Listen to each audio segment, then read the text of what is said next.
Alright, survivors, welcome back to another episode of Kingdom Death Monster. So, we are back with the hand. I don't know if you guys noticed, but we are fighting Nemesis the Hand, and we are supposed to be doing a level 2 version. Because we already fought a hand level 1, and a Nemesis will always increase in difficulty. So, I will clean up this here. This was just for a quick show for myself, or test, not a test, but a measuring of his abilities. On our other side of the board here, I haven't really decided what to do with this endeavor. Maybe we will learn. No. I guess I didn't make up my mind yet. I'm having trouble finding out what to spend my resources on this point. At this point, I was clamoring for getting some resources for so long, and now we don't have anything to spend them on. It's probably a mistake on my part, but it is what it is. Oh, and I'm doing intimacy twice this episode because I have checked out a post on the Board Game Geek forum. Someone did the math on intimacy with survival of the fittest and brought up some very nice points. It is in fact not that bad because we normally you have the other principle of new life, and with that one you have easier time rolling a good result in the first place, but you don't get rerolls. So with the rerolls in mind and the math done there, you actually end up having a fairly okay shot at getting a positive intimacy roll. And so I think we should do it just at least once to get a new survivor this episode. So we will do it with one endeavor first. The endeavor first, spend. This is from Troy returning from the fight. He's the matchmaker, so we can have him copulate with someone. And you are supposed to pick at least one of your guys is supposed to have already spent their reroll. And I was like, oh, but we've probably spent our reroll on all of our guys, right? But we actually have a few. Pepper, Wendy, Janice, Atreyu hasn't spent, and Beta not either. And then Grandpa Bourgeoisie not either. So we've got a few. And then, let's see, it has to be Troy, because he's the one who's the matchmaker. So he will copulate. Oh man, we could lose Troy. I don't know. I'm gonna do it. And then we will, I guess, go with Pepper Potts, because I'm not a huge fan of her. She's got the flower addiction, and I don't really want to go for the flower knight if we could avoid it. So let's do it that way. So we roll twice. This makes me feel bad. There's a chance that we lose both of them here. Oh man, okay. Whew. All right. So, and we even have the bed. So the settlement gains +1 per population. The male and female survivors share a deep bond and gain +10 survival each. I've been so lucky with intimacy rolls the whole game, except for that one time. So I'm really happy about this. And then if the settlement has a new bed, the new survivor gains +1 permanent strength. So Troy and Pepper will both go to maximum survival. Oh, which is 9 now, by the way. For the new innovation, and then we will add a new survivor, male or female. We need a female. It's that easy. And then they will gain the timeline. No, not here. Here, new survivor bonuses: 1 strength and 1 evade, and then 1 extra strength. Not too shabby. And then my idea was, if we got a new person, we should do intimacy immediately with that person and another one. And so we will do that. We will do Fort Prefect and the new unnamed survivor. I don't think about it too much. Time in this world is not like you think, I guess. It's a 1-year-old. I don't no comment. It's just a game. So it's allowed, and they will do the thing. No way, 2 9s? Oh, that's not the special child, but the settlement celebrates a twice fortunate event. A pair of healthy newborn survivors enter the world. We've got twins. Insane. Okay, that makes me so happy. I was so afraid that we would lose this campaign just on lacking population in general alone, and now we've got 3 new just like that. Okay, we will roll gender for them. So high for female, and male. Wow. So we are back at 14. If we could get one more, we would trigger the principle for having 15 people. I've never seen that one before. I haven't even peeked at it yet. Amazing. Amazing. I don't even know what to say. That's insane. All right. Whew. Good start to this episode. Then I'm gonna be in a much more positive mindset going forward here, because this otherwise I was really not looking forward to this episode, and you will see why. I guess we've already seen why, because it's the hand, and the hand is my least favorite monster in the game. Anyway, we are crafting the white lion coat in the white lion in the Catarium here. White lion cloak, a lion skin cloak, white fur 2. White lion coat. Oh, is that not the same? Oh, it's not the same. Oh, hold on. My bad. So it is a different thing. It is the lion skin cloak. Oh. Reduce damage from every hit suffered by 1 to a minimum of 1. Oh, that's honestly better than this. Very good. I don't mind that at all. And we've already put the thing down here. It was... Wait, what?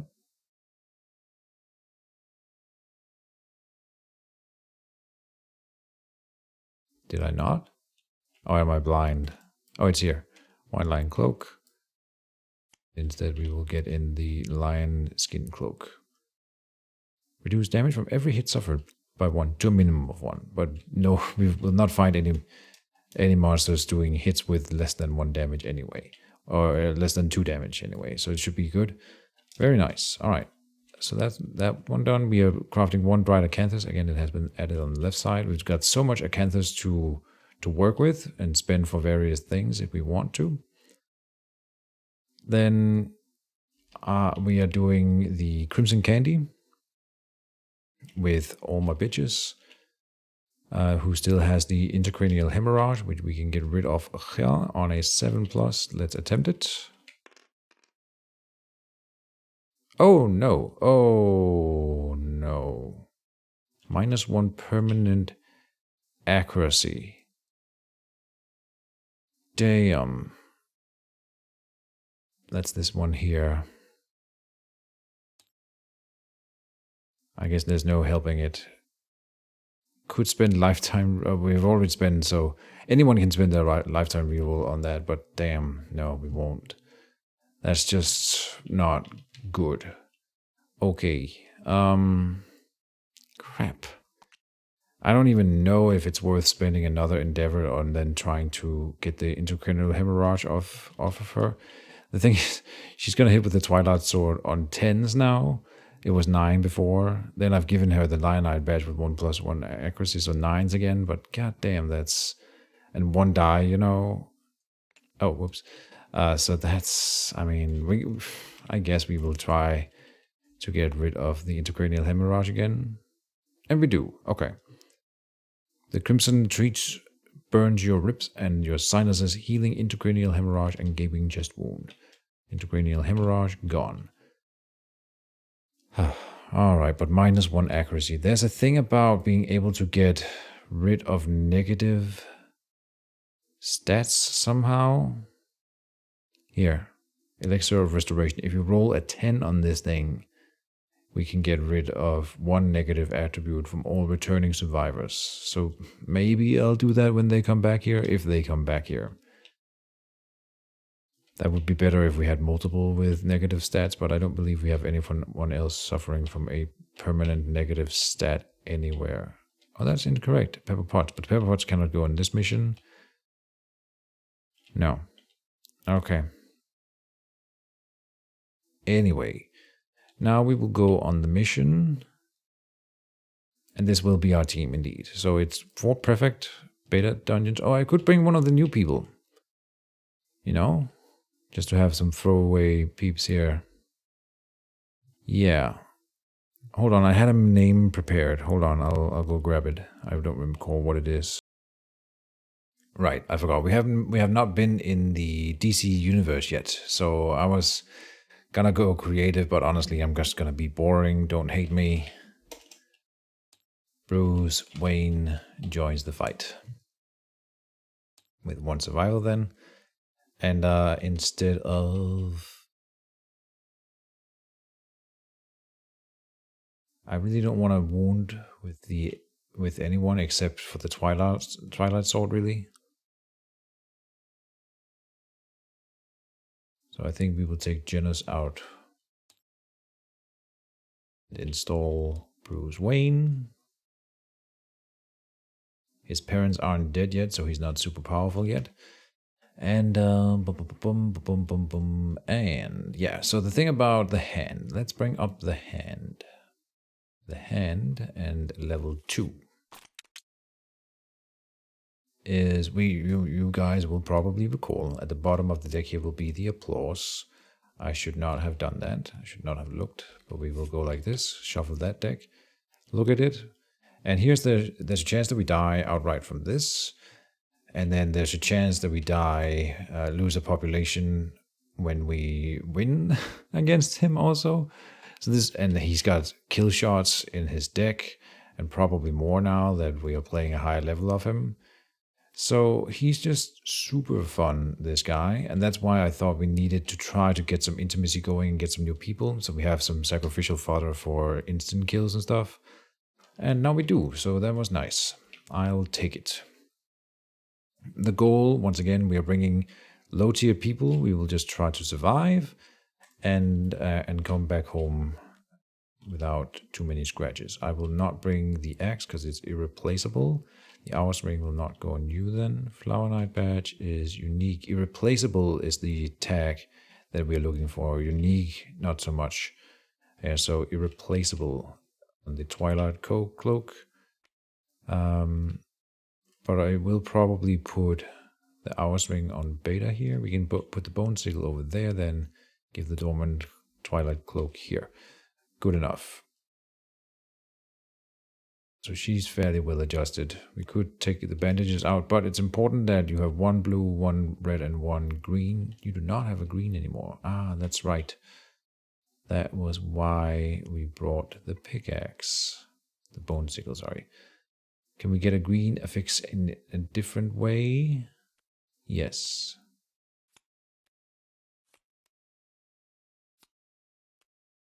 There.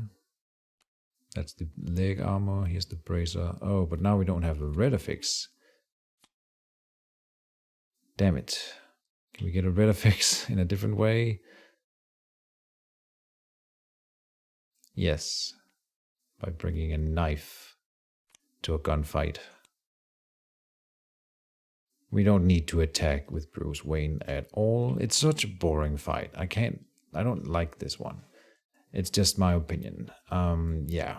The fact that we are not fighting, we're just hiding from him. At least it's different, and so that's nice. You know, it'll be a change of pace, and we'll just try to get the best out of it. We will attempt to ruin with the Twilight Sword to gain 1 weapon proficiency here, but other than that, not so much. The cool thing about it is, though, and I noticed that up here, you can gain a level of fist and tooth proficiency levels without having any previous training in it. So that is what I would do with the newest person. Bruce Wayne will be fighting with fist and tooth. No one else. I'll probably give it to Fort Prefect because why wouldn't we? Just gaining 2 for that, and that will be good for the brawler armor. Unfortunately, Ahsoka Tano is currently skipping a hunt. We will clear the skip hunt, and now we're going. So we will save this state, because if we lose the one with the Hours Ring, this is the state that we would come back in. So let's do the Depart setup first. So Depart and Arrival, I suppose. So 3 Insanity here. You can have Insanity. Yes. And how much survival? We gain 3 plus 2 if it's a special scenario, which it is, or a nemesis, and then level survival when we arrive. So 3, 5, 7 survival just for approaching, and then 2 more for the Dried Acanthus, meaning you go to 9. So 7 here, but no extra. Okay, so 7.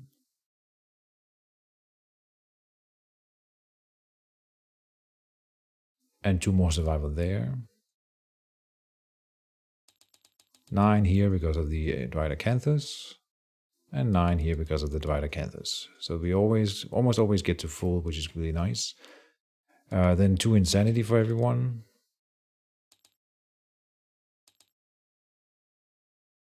And then we need to add some other stuff. An evasion token for you because of the rhythm chaser. Didn't get the drum, that's fine though.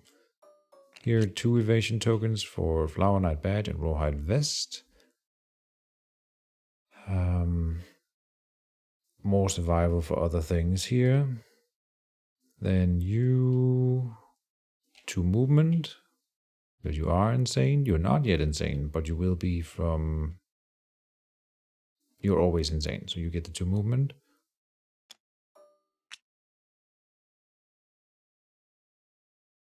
This one doesn't do anything. 1 accuracy.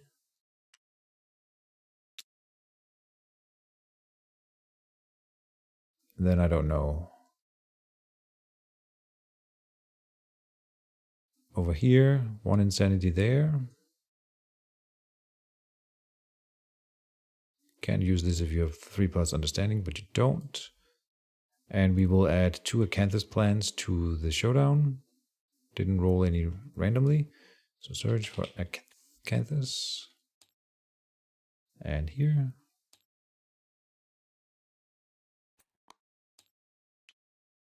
And at least that'll give us something to do.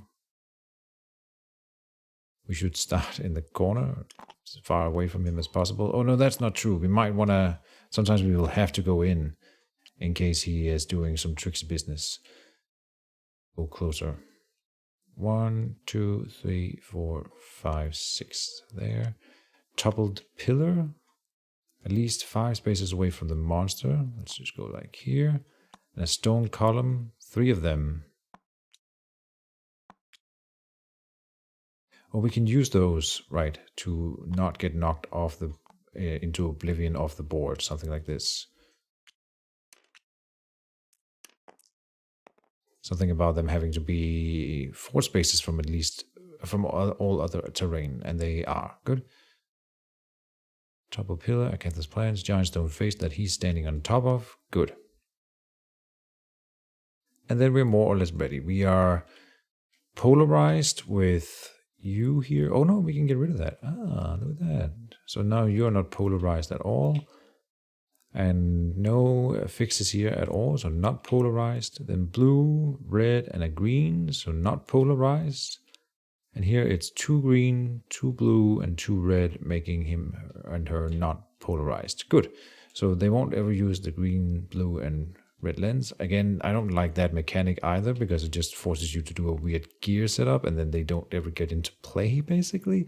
It feels so weird, this encounter in general. I don't want to call it design mistakes, but it feels like it doesn't really do what it was designed to do. Instead, it just forces weird gameplay. And maybe I'm doing it wrong, but this is how I play it. And for me, the result is it not being fun, which is unfortunate, right? Anyway, we will go first in our first turn here.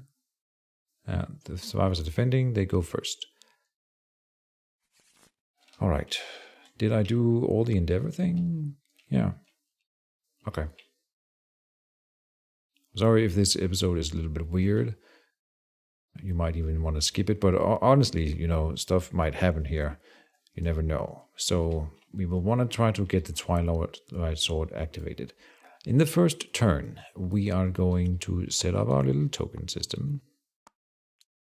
We will start by activating Bruce Wayne using the Rawhide headband and look at the 2 top cards here to see what's happening. So we can do a Thunderbolt right, which will target the closest threat. Do a Ghost Step to him, which has unlimited range, so we will be attacked here.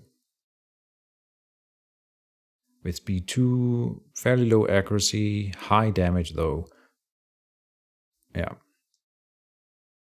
Or we can say, take your best shot. When this is drawn, face down. The monster turns to face away from the most possible... Oh, he gains minus 10 evasion, so then we will hit him. Oh, that's really cool. So then we can do the Twilight Sword at his backside. Guaranteed. And we won't do that in the first turn then.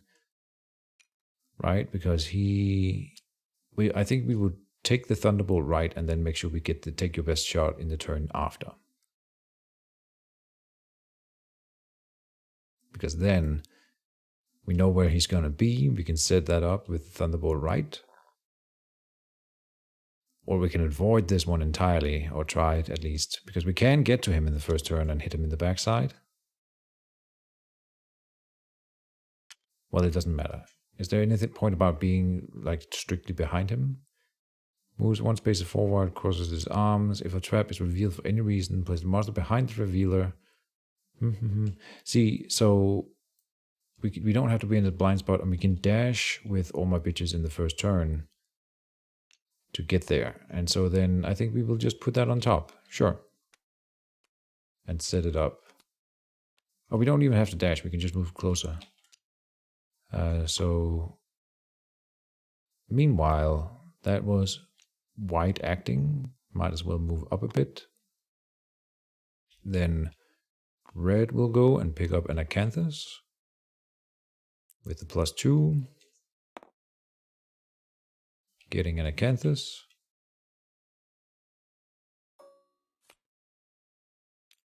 Moving up like this. And Beta... Oh, he had the sickle over here, right. Beta moves up and moves up into the stone face. Why not? And then all my bitches can just come up here. So then he will reveal the top card. Drawn face down. The monster turns to face away from the most.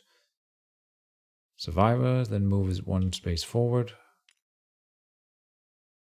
And crosses his arms. So he's like, come at me. And we will. So then it gets put on top of the deck like this. And then it'd be our turn again next. Then we will do the thing. We will hit here. Oh, no, right. So the thing about the Twilight Sword is that it's slow, cursed, cumbersome, sentient, and irreplaceable. Slow means you can never roll more than one die with it unless you have something that ignores slow. Then cumbersome is like the bow that we have. We can only use it if we use both our move and our action to do it. So we will have to dash in order to get in range first, like this. And then we can attack. We're using both of his actions this turn. So he's using his entire turn just to swing the damn sword. Rolling and missing on a 1. Didn't get a 1, so we get a hit. And it's the trap.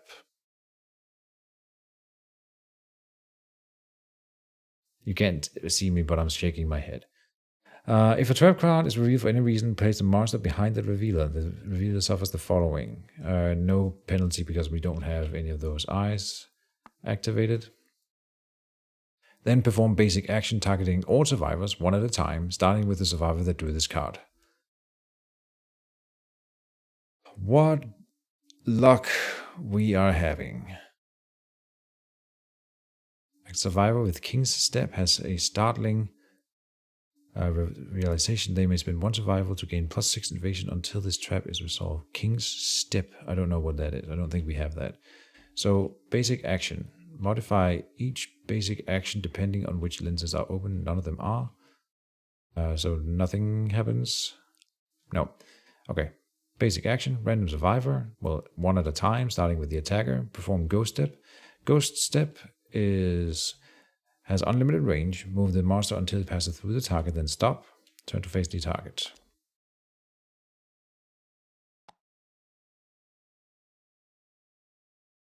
And that does 1 brain damage per monster level instead of collision.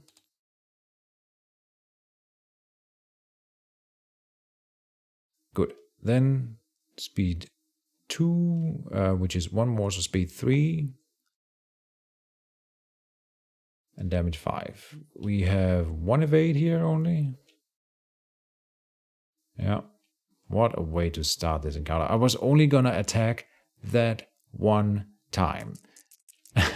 And then that was the trap. There's 1 miss. We are doomed, is that right? No one is doomed. Okay, so we can dodge 1 hit here. Oh, I did forget one thing. I'll do it real quick. We didn't draw the tactics. I don't think it'll matter right now, but it is just, it sprang into my mind. There and here. We got the attack pattern, which isn't going to be interesting. And then the trip formation, which might be. Okay. Yeah, we can do the trip. Sure, we can try to pull that off. All right, anyway, we rolled arms and waist. So the waist one, we will want to dodge. He does what, 5 per? Yeah, so it's still going to be an injury. No, because he takes 1 less. So 4 in the arms, getting knocked down. He was going to get knocked down anyway. And then we will dodge the 1 in the waist. Then knock back 10. Then it says place the hand in the center of the board. I suppose we will. And then he will... targeting all survivors 1 at a time, starting with the survivor that drew the card. Then we will go to the right, so 9, to white, come down here. Doesn't matter how that works. Here. Evade 3, so hitting on 5s. 2 hits.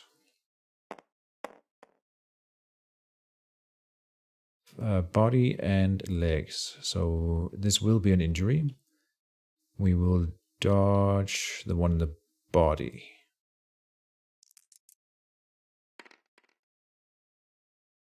Keeping the survival. And we might have to spend a Dwight Acanther. So the legs are broken here.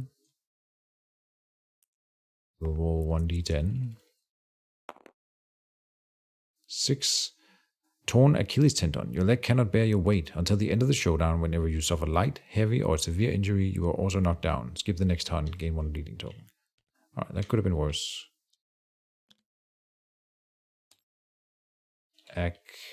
Achilles. Oh.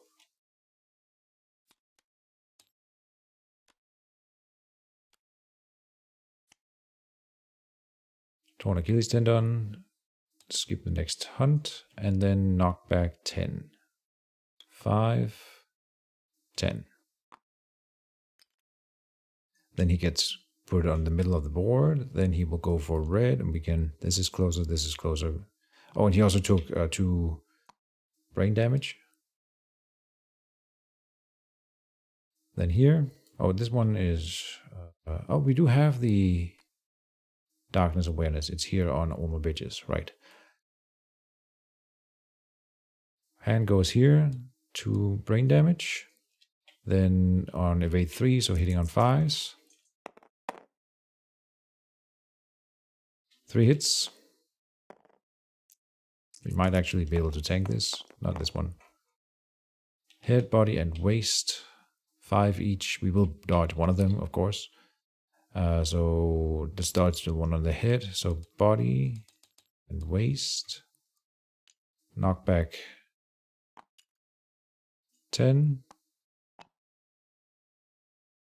He gets put in the middle of the board, and then he will go here, hit beta, 2 brain damage, then evade 1, so hitting on 3s, 2 hits, double leg. Okay, so we will dodge 1, and then take the rest. Just a note there, nope. And then knock back 10. That'll be all the way up to the top of the board here. Before she goes down, I will encourage. That was before he does his attack here. Of course we would do that. Just to wake someone up in case we want to move around. And that would be the white player there. So we have one person standing at the beginning of the next round, because otherwise we wouldn't be able to do anything. Then, that's not the next round. Whoops.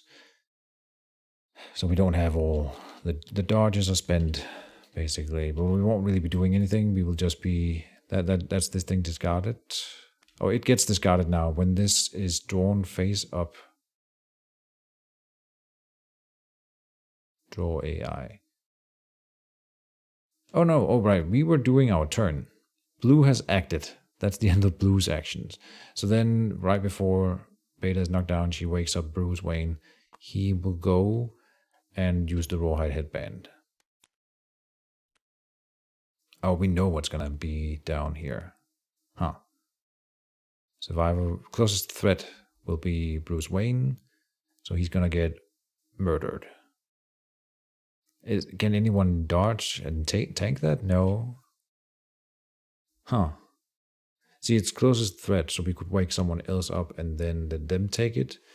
That would be, if anyone can take it, it would be Ford. So we encourage using a survival, get him up. We will put the take your best shot back on top. He can still move a little bit away. Then Ford Prefect is acting. Can do Screaming Horns. Everyone who is not currently insane will gain 1 insanity. And then we will move down here. Can move 1 more if we want it, but it's fine. Then this one will be drawn. And when it's drawn face up, we draw AI. So then we get the Thunderbolt right. And then he goes over here. Perform Ghost attack target, accuracy 4. So hitting on 7s with speed 3. So there's a good chance here she doesn't die, he doesn't die. 3 misses, sweet. Good. Then it'd be our turn. Now next turn here. So that started about as poorly as it could have. Everyone is standing again, and we have not wounded with the Twilight Sword. So I will continue to try to do that. We will move down here. Look at the cards. Blue is acting. Liver Blow will be closest threat. Again, Ford Prefect is the best candidate for dodging that. And here, target is doomed. We do not want this. And it also draws an AI. This is probably the worst card I can think of. So we will keep putting that one at the bottom for as long as we can. So I want you to come over here and lure the big bad towards all my bitches. You come up this way. And you also use your Screaming Head so that we can gain more insanity on people who need that. She would have lost 2 more insanity from that move at her. Yeah, I think I keep saying her because it's a female model, but it is a male. Anything else for that turn? Yeah, we will move all my bitches up here. Good. Then he draws the next turn here. Liver Blow, closest threat. Oh, 1, 2, 3, 4. 1, 2, 3, 4. Yeah, we can choose for perfect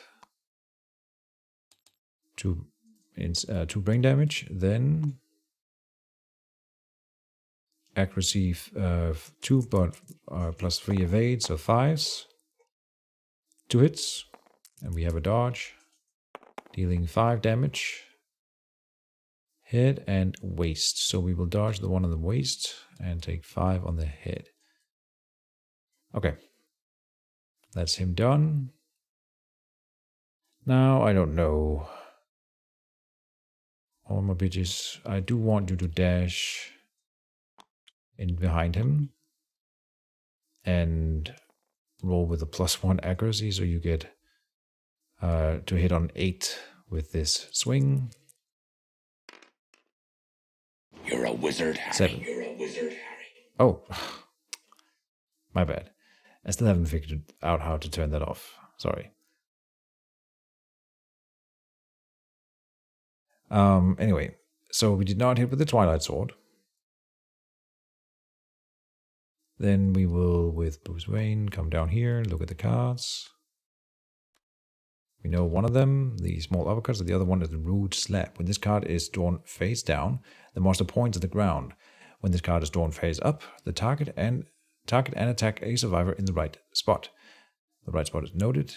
If the monster does not attack, perform the penalty. And the penalty is the instant death option, where you have to roll 1 to die. Otherwise, you just lose all survival. So we could go for that instead of taking the hit, which is likely to kill someone as well. Although we do have Acanthus and we could dodge, they're not doomed. And again, Fort Prefect can kind of dodge it. So I think we will put it on top. And Fort Prefect will attempt to just soak it. That was Bruce Wayne's turn. You move up on top of this giant stone face in case that matters. Okay. So all my bitches is attacking from the rear at the beginning of the turn. Oh, we finished our turn. Sorry. Then he will do his thing, point at the ground. It goes there. Now it's our turn. And that was a hit, so I shouldn't have re-rolled it. Or I should have, yeah, whatever. Now, then he's pointing to the ground. We will attack with all my bitches at the back, hitting on 8. We did not hit. Then we are looting the Acanthus here with Bruce Wayne. He has the sickle, gaining a fresh Acanthus, which can also reset a location, entirely. So this would be a way to heal Fort Prefect up if he is badly wounded. Then it is the monster's turn because we're not doing anything else. We are using the Screaming Horns though. So 1 and 1, and they are now insane again, but we can gain the Screaming Horn bonus over here. Am I using that right? Other non-death survivors gain +1 insanity. Yeah, I am using that right. No other actions to take. We could get rid of a bleeding token, but you use the Acanthus thing. Yeah, so no. All right, good enough. All my bitches has attacked. Then it's the hand's turn. And he will do the thing. Accuracy 2, so that's hitting on 5s against Fort Prefect. 2 hits.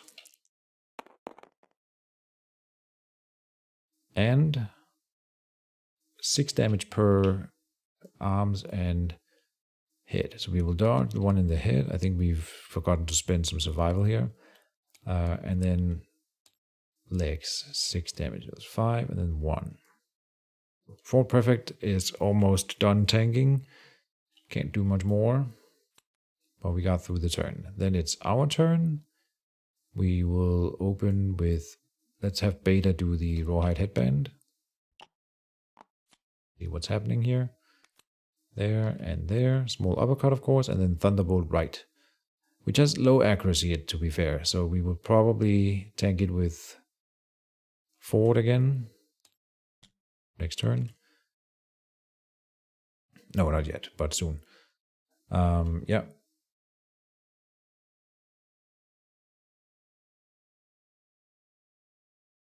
Might as well be Bruce, in fact. Now, the fresh Acanthus here can reset a location just before they get hit. I still think that can happen as an interrupt because no one has told me anything different and I don't know where I would look it up. So Thunderbolt right goes on top here. But it's something I should look up, I suppose, at some point. So that was Beta going first. Ford will just use the Screaming Horns, gaining 1 insanity there. Everyone is insane. Then all my bitches will attack. Getting a hit in. All right. Shuffle that hit location deck. Good. And get it. It's an impervious location, of course, so we cannot wound it.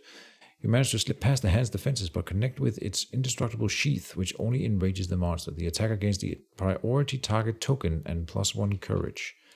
+1 courage, priority target token. And that's kind of bad. Not what we wanted. God damn it, man. We are unlucky.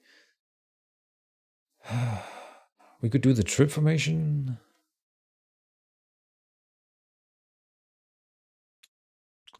Blue has acted. Or we could do the trip.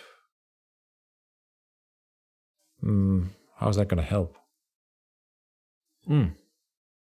We will do that next turn, and then that increases A and B's chances of hitting with the Twilight Sword. That would be a good way to do it. Is there any way for me to take the priority target token from him right now? I don't think so. We have a spear. Weapon proficiency here. Yeah, I don't think we have a way of doing that. I'm trying to think. No. The spear mastery can do that.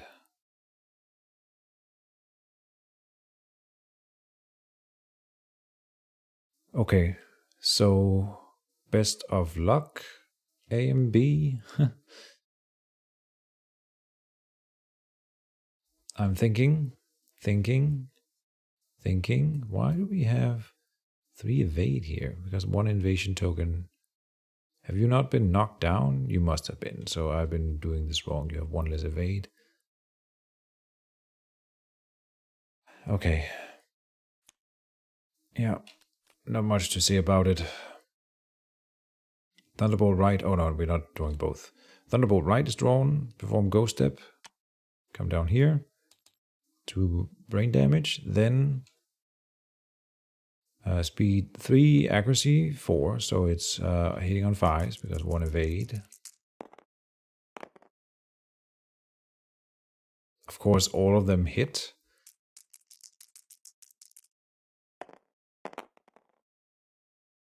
And it's what, 7 damage per. So we can dodge 1. Oh, if any of them is in the legs, yeah, the legs we can actually tank. This is, they take 1 less, right? So from the cloak. So this is a full hit, taking that down. Then we can dodge 1. We will dodge the 1 in the body, I guess. And then take the 1 in the arms as an injury. So it could have been worse.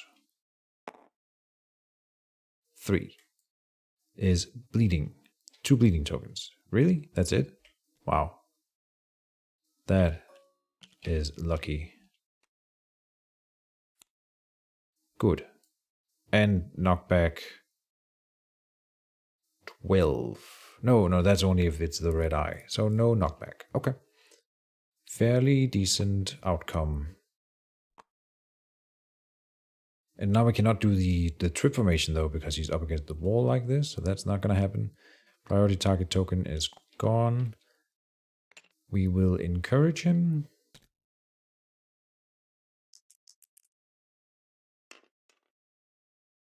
Seven. Getting back up for free. The survival back.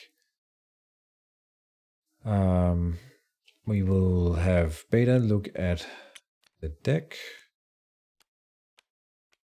We got the small uppercut and the soft chuckle. The noise fills the survivors with an unprecedented dread. All non-death survivors lose 1 survival and roll 1d10. They're knocked down in fear unless they have a ton of courage. Otherwise, they suffer 5 brain damage. Gain -1 accuracy from the shaking limbs and full move directly away from the monster. 5 brain damage will mean that we cannot tank it and will gain disorders. Okay. Or traumas. And that might kill us. But it's still better than the small uppercut, which would just murder 1 person. And it draws AI anyway. Yeah. Okay. You are encouraged and you will attack then. Here. And then hitting on 9.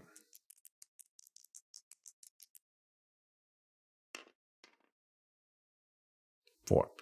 So it didn't hit. Then we are not going to do much else. Oh, we are using the Screaming Horns.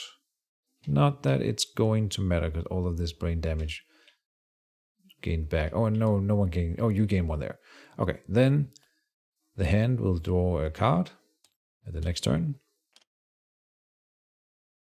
All non-survivors lose 1 survival.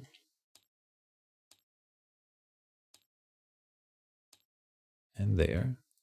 Then roll 1d10. They can add their courage. No one can break 15. No. So everyone will get hit by the secondary effect. They suffer 5 brain damage. Let's do it one at a time. That's a knockdown for you. And a brain trauma. 4. Flee. You are knocked down and suffer knockback equal to your movement towards the closest board edge. Gain 1d5 insanity. 1. 1. Knockback equal to movement. Then green can actually tank it. 5 brain damage. Then here, that's a trauma and a knockdown. Here. And 1 is instant death. For you, blue, do we take it? Or do we spend a lifetime reroll from someone else to recover all my bitches? I think this character is so broken at this point that we can just let it die.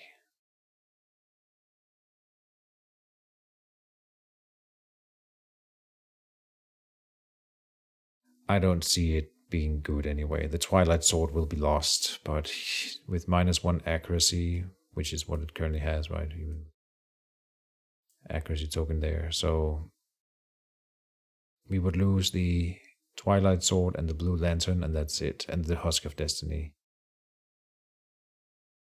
Which is sad, but I don't see this character getting far. Or I can spend a lifetime reroll from someone else and then we might still die. I'm just gonna say you had a silly name, you're dead. Does someone have a thing with people dying? Oh, you would have lost a survivor from being doomed earlier, by the way. So down 1. Okay. A and B is dead. And then we will take a brain trauma over here. 10. Oh, that's the frenzy. Gain 1d5 insanity. That's 3. Gain 1 speed token, 1 strength token. I don't care about these things, but I will add them. And it's actually really bad because now you're not allowed to spend survival. So can't dodge. And what was it? 3 insanity. Not great. And get knocked down. And then -1 accuracy token for everyone.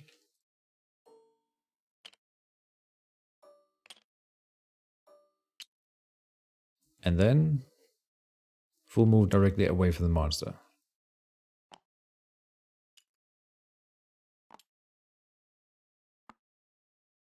There. Fun turn. The monster stretches its limbs, flip all lenses to closed. Doesn't matter. Okay. Our turn. Green will go. Encourage. White. Move up here. Move up onto the giant stone face. Use the rawhide headband. There's the small uppercut. And bullet jabs. Closest threat. Speed 5. But damage 2, so that's damage. Oh, have I been forgetting? Yeah, he's doing 1 extra damage. Wow, that's a pretty big thing.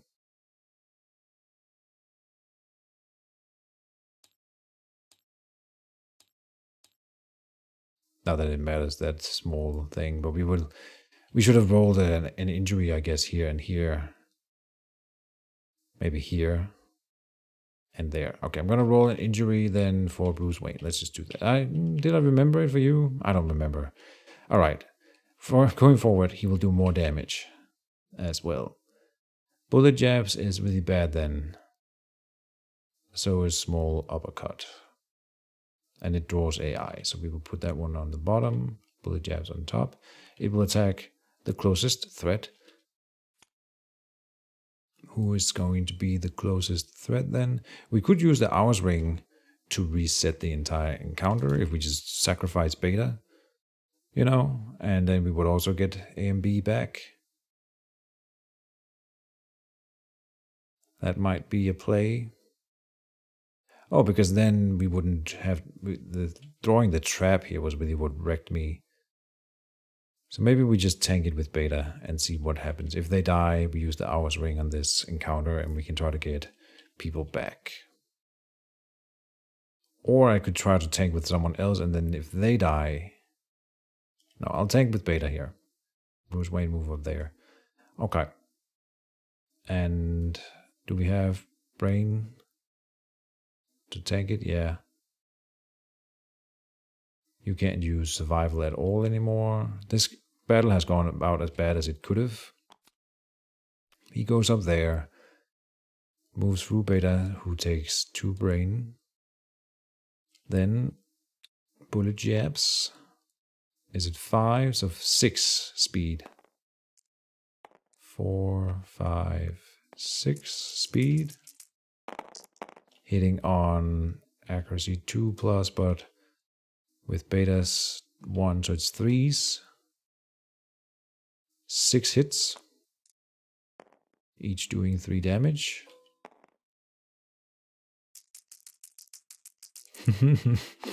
Good luck. There's a dodge opportunity at least. We'll dodge something for sure. The legs are boned anyway, so no need to dodge them. The head can tank a hit, so we'll put that one up there and say 3 down. Then the waist we can tank 1, 2, 3. Body we can tank 1, 2, 3.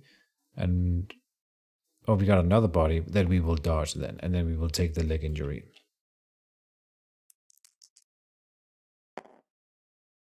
Nine. Okay, that was a good roll. Bloody thighs, gain 2 bleeding tokens.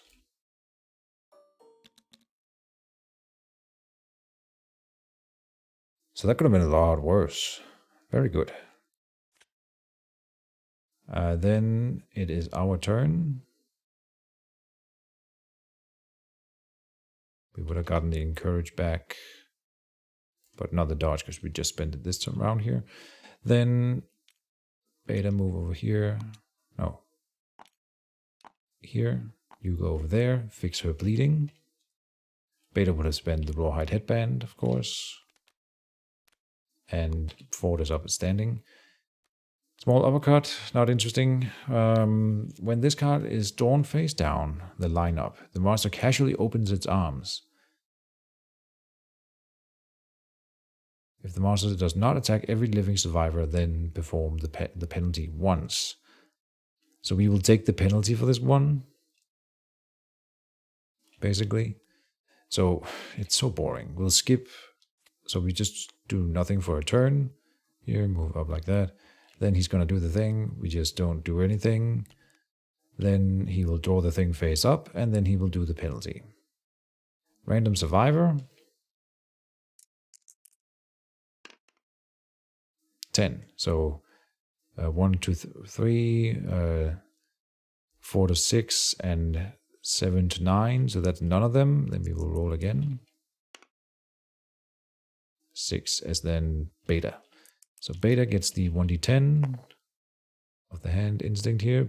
7 is a you lose all your survival and gain the broken ribs severe injury. Ribs. Like that. Bleeding token. Oh, just one.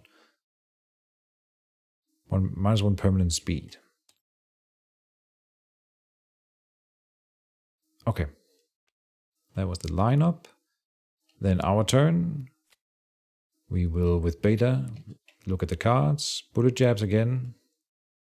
We can decide who tanks it at least. Let's just put it face up over here. So closest threat, who can best tank it? It would be probably Beta. Oh no, she doesn't have good evasion.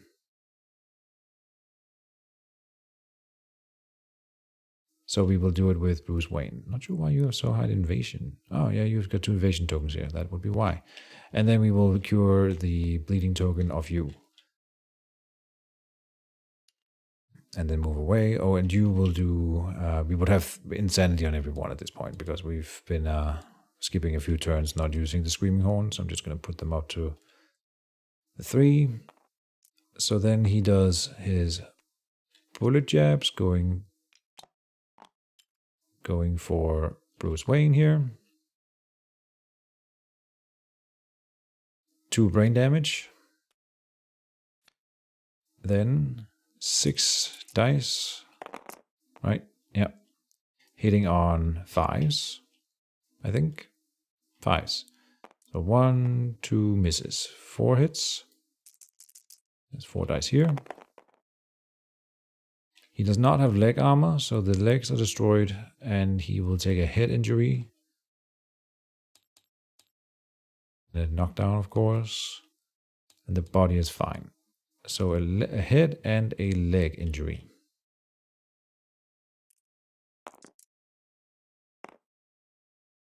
Eight is a concussion. Your brain is scrambled like an egg. Gain a random disorder and 1 bleeding token. Okay, this can be a good thing, you know. So, Sundrunk. When you have a any plus 1 strength token, you cannot dash, dodge, or run away. What? When your emotions rise, you can only think of violence. Sundrunk. I've never heard that expression before. Sundrunk. So you don't want plus 1 strength tokens. That's interesting. And then a leg injury as well. He might still die. I think he has a Dryadacanthus though. We have plenty of that. 9. Wow, we're lucky. Bloody thighs. 2 bleeding tokens. And he would have gained 1 more. Yes. So 3. Okay. We will encourage him. You cannot. Fort Prefect can. Encourage him so that he can... well, the first Beta uses the Rawhide Headband. Small Uppercut or Liver Blow. Yeah, we can work with the Liver Blow. We will take this one with Ford. Everyone else moves away. You heal 2 bleeding tokens with the bandages, and you just take your distance here. We will do the Screaming Horns, so you gain 1 brain back, and you gain 1 brain back. And then, yeah, Small Uppercut is on the top of the deck then. Liver Blow is drawn. Go Step through. 2 brain. 3 speed.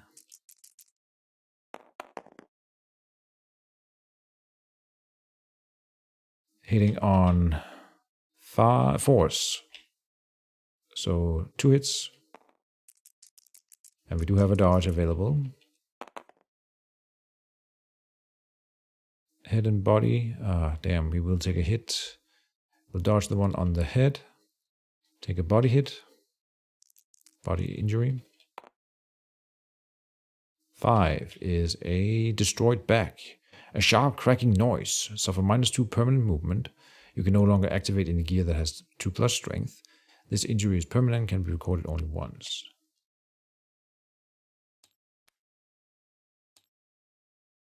Destroyed back.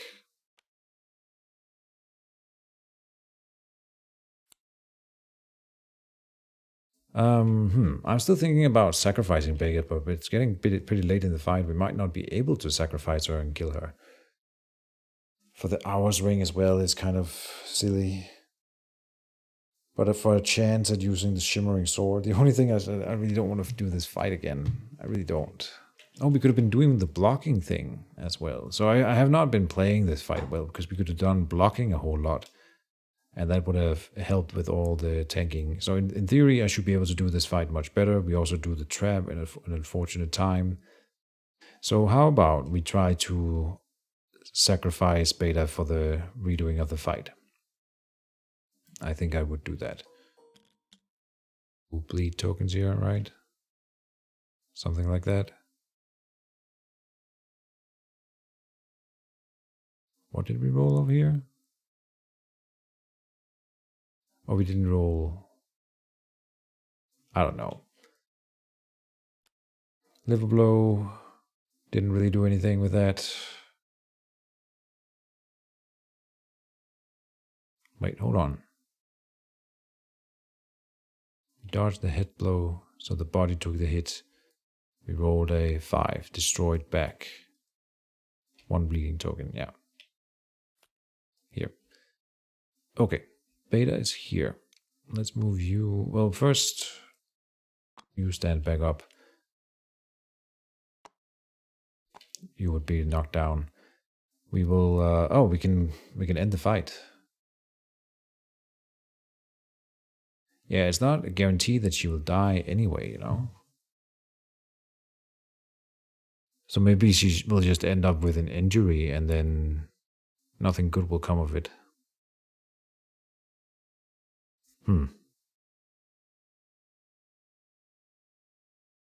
Because right now I have the option, we draw 2 cards, you know, and then one of them is the applause.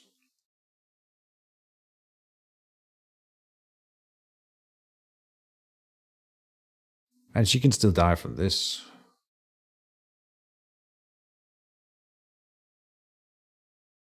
In which case I think that would trigger the hours ring as well. Oh, you can gain something positive here. That's right. We will just go for the applause. All in all, we got through this fight as well as could be expected, I think. If Beta dies to this, then we will be able to reset the fight with the hours ring. So, trigger the applause. For each survivor, cure all broken injuries. So we will cure the broken ribs, but that's the only one. Destroyed back doesn't really count. Then roll 1d10. 5. 1 permanent strength.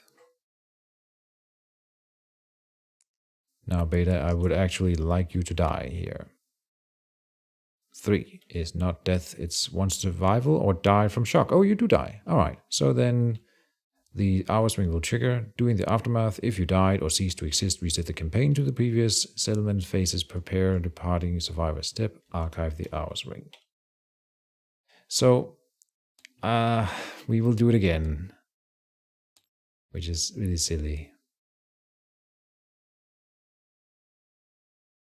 But maybe we will skip it for the next episode. Yeah, so next episode we will do it again. Give it a sec here. Give it a sec here. Oh, I didn't save. Okay, we will quickly set up and do the exact same things that happened before. We can do it.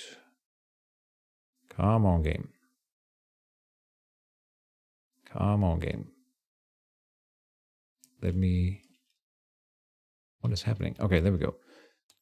New survivor. One of them is named Bruce Wayne. Male, female, male. 1 survival for that. Spawn you. Back with you. And it was Beta. It was MB. And it was Fort Prefect.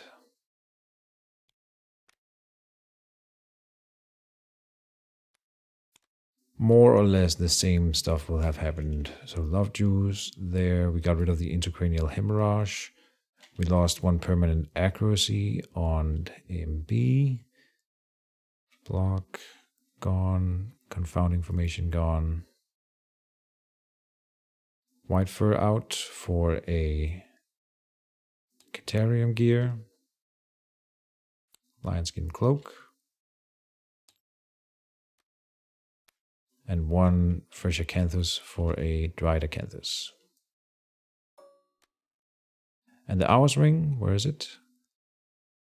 Reset the campaigns to the previous prepare departing survivor step. So I'm allowed to prepare again and depart again. So we can do that next episode, make a new setup, and see what we like. I don't think that there was much anything else here. No, we did integrate the Crimson Candy twice with the Endeavor tokens, and so that was it. So we will then save here and try to do better against the next hand iteration. It almost can only go better than it just did. That was terrible. So I hope you still enjoyed it, even though I'm a little frustrated by this fight. If anyone has an opinion about this fight that might be different from mine, or even if you agree, let me know. I'm kind of interested in what other people think about this. I really think that it feels like the weakest encounter of all of them, and that's kind of sad because I love this game so much. And of course, it isn't perfect in every way, and it's not that bad either. It's just the least good out of the entire game, in my opinion. So I'm interested in any thoughts on the matter. Maybe I'm doing it wrong. Should I try to kill the hand? The applause triggering, it's such a good thing. Some of our characters have permanent evasion because of it. Compared to beating him straight up, you don't get the same kind of reward, and he does all the bad stuff to us as we are trying to punish him. I don't think it's worth it. So, but I'm interested in opinions. Let me know. And otherwise, thank you guys as always for watching, and see you soon for the rematch of the hand. And that's Keejchen signing off. Bye bye.